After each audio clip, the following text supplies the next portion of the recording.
The following segment is a mock debate produced for educational purposes only.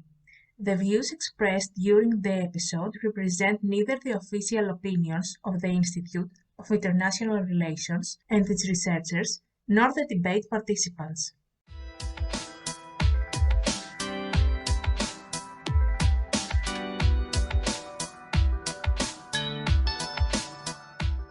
Hello, everybody. I'm Stamatina Somaraki, and I welcome you all to Podcast.IA, the podcast of the Center for Russia, Eurasia, and Southeastern Europe of the Institute of International Relations. Today, we have with us Theoni Griva, Hello all, thank you for having me here again. Panagiota Chatzilymperi, Thank you for having me. Pavlos Karagiannodimas, Thank you for the invitation. and Klimis Katsiavrias. Hi, everybody. Great being here again. Thank you for being here. Together with them, we will talk about the participation of private investment in the space industry. Most specifically, in today's debate, the participants will have to answer the question: the participation of private investment in the space industry is mostly positive or negative for the sector itself and society more broadly. Before we start our debate, we would like to reiterate that today's discussion is a mock debate produced for educational purposes. The views expressed do not reflect the official opinions of the Institute of International Relations and its researchers. Additionally, these views do not necessarily reflect the actual views of any of the debate participants. And now, let's go to round one. In this round, each team has 3 minutes for the statement. The order of the teams has been decided by a coin toss. With that, Pavlos, you may begin. Thank you very much. The involvement of private enterprise has always been a key step in the process of conquering space.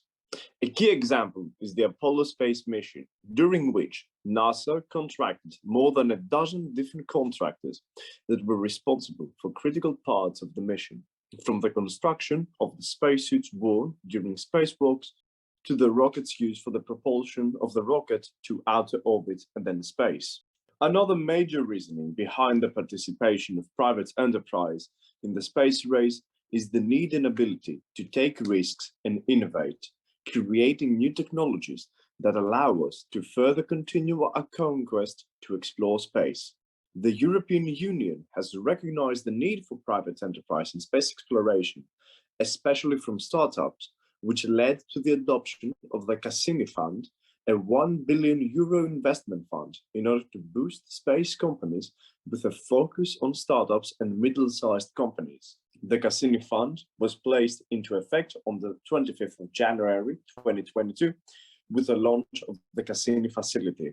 Private enterprise has the capacity to cross borders and allow for international cooperation where governments fail, while governments have to always consider strategic interests as well as other factors whilst considering collaborations and partnerships between national space agencies. Private corporations aren't bound by political action and the fear of angering electors, which leads to further international cooperation and leading to a more globalized and interconnected world. Finally, and let me just say this, private enterprise is not slowed down by bureaucracy and lengthy, unnecessary delays more present in the public sector, allowing for the faster and more efficient completion of projects compared to the amount of years, nay, even decades that plague public space agencies, which at the end doesn't always translate to a successful mission, as we saw with the Challenger disaster. Thank you very much. Thank you, Pavlos. Panagiota, it's your turn. Thank you very much.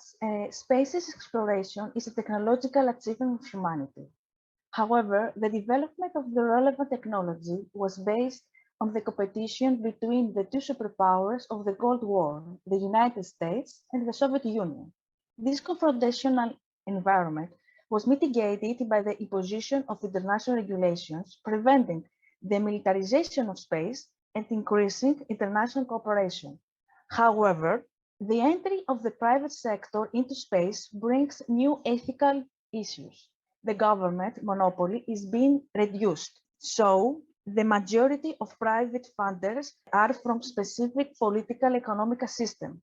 So, because many of the private funders are Americans, the government has found a way to increase funding in related space research without it being solely a burden of the government budget. One issue that needs attention is that the private sector there is its obligation not leaving a strong environmental footprint. And we don't know if this option will take place seriously from the private funders. Thank you very much, Panagiota. This concludes round 1 of our debate. Let's begin with round 2. Theoni, you may begin. Thank you very much. There is no doubt that space is no longer the sole domain of governments or aerospace and defense companies. The passengers who boarded commercial flights just after World War II didn't know that air travel would begin to soar over the next decade. And today, the space economy, broadly defined as activities in orbit or on other planets that benefit human beings, could transform the way people live and work. It is true that the space industry has rapidly evolved over the past few decades, with the domination of economic giants proposing relations with NASA. Especially since the 90s, the control of the space exploration has gradually been transferred to private companies. The evolution of this industry, though, proposes concerns for the environment given the current issues with global warming and climate change. Space is getting more crowded and more commercialized. This is leading to a growing risk of collisions between satellites and space junk and means that new regulations on the use of space are urgently needed.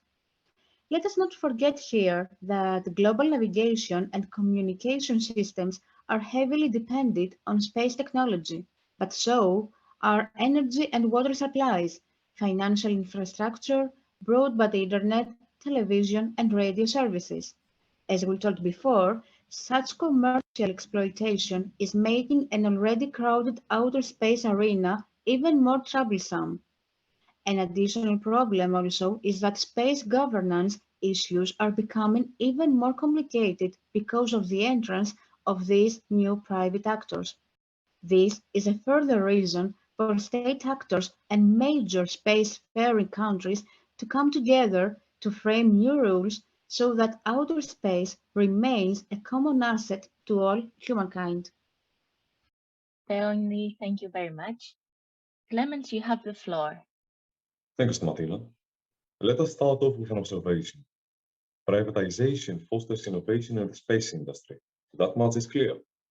Private companies, after all, operate in a competitive market, which incentivizes them to constantly explore new technologies and methodologies.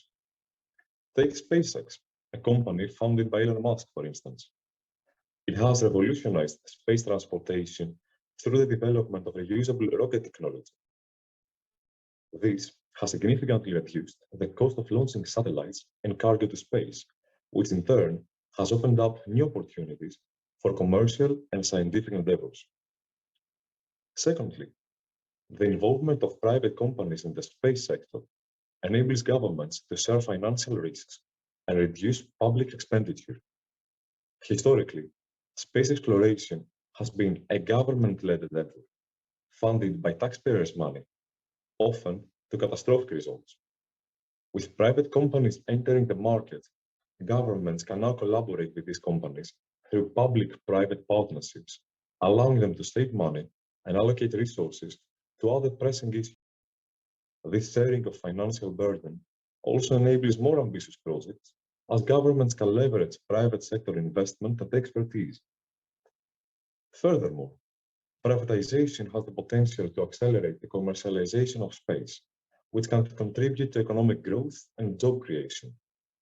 As private companies invest in space technology and infrastructure, they create new markets and opportunities for businesses, such as satellite-based services, space tourism, and asteroid mining. SpaceX's Starlink project, for example, aims to provide global internet coverage through a constellation of satellites which could revolutionize telecommunications and generate significant revenue. Lastly, Privatization can enhance international cooperation and diplomacy in space exploration. As private companies operate beyond national boundaries, they often collaborate with international partners to pool resources, knowledge, and expertise. This not only fosters a sense of global community, but also promotes peaceful uses of outer space, in line with the United Nations Outer Space Treaty. Thank you very much, Clemens. Round 2 has now ended. We have reached the last part of our debate. In round 3, each team has the opportunity to refute and respond to the other side arguments. Panagiota and Theoni, you have 3 minutes. Panagiota, you may start. More funding means more investment in research and the development of technologies that can be useful to humanity. Space exploration must help to solve problems that also affect the Earth, such as health issues, environmental protection, answers to questions about how species evolve. In this situation, the contribution of state is very important because its main role is the protection of their citizens and the cooperation between state authorities. So I give my turn to my colleague Theoni. Thanks, Panagiota. As we said before, these commercial stations represent a new phase of space exploration and inhabitation, with proponents of privatization saying that it will lead to lower costs, more research, development, and a robust space economy. But let's face it, all this procedure is undoubtedly risky, bringing lack of accountability, labor issues, environmental damage. Besides this, we also deal with the introduction of commercial spaceflight. There are many people out there who argue that space is dangerous and one false step can lead to potential catastrophe. Plus, it is very demanding on the human body, which justifies the stringent health and fitness requirements set out by training programs. Last but not least, traveling to space isn't definitely feasible for the masses. Thank you both for your arguments. Now, Clemens and Pavlos, you may present your arguments. Clemens, you may start. Against Stamatina, thank you very much. Privatization in the space sector offers several advantages, including fostering innovation, reducing public expenditure, accelerating commercialization, and promoting international cooperation. However, it is crucial to ensure that these developments are carefully regulated and governed to ensure the responsible and sustainable use of outer space for the benefit of all humanity. And now my colleague Pavlos, you have the floor. Thank you very much, my dear colleague. I would like to also continue by saying that we obviously, of course, have not debated whether or not the space industry should not be governed by national bodies and that it should not have any rules at all. Far from it. We do want strong regulation of space. However, we want to reiterate that we do believe private enterprise has an instrumental role in space. And I would like to give a very recent example of the Starlink project from Elon Musk's company. It has given crucial aid to the Ukrainian people in a time of need and crisis. This is something that would not have been accomplished with a national-run project. NASA would not have done this, the European Space Agency would not have done this, no one would have done it except and apart from private enterprises. So, to conclude, private enterprise has always had and will continue to have perhaps, if not the most important, one of the most important roles in the exploration of the universe. Thank you so much. Thank you both for your arguments. And with that, round 3 and therefore our debate is over. We hope our listeners have learned more about the participation of private investment in the space industry. Thank you all of our debate participants for your arguments. Theoni, Griva. Thank you very much. It was a pleasure to be here with you again. Panagiota Chatzilymperi. Thank you very much for this very interesting discussion and conversation. Clemens Katsiavrias. Thank you all for the amazing points, and thank you all for listening. And Pavlos Karagiannodimas. Thank you for the wonderful conversation. And thank you for tuning in. You can find more about the Center for Russia, Eurasia, and Southeastern Europe in the description box. Have a great day and see you in the next episode.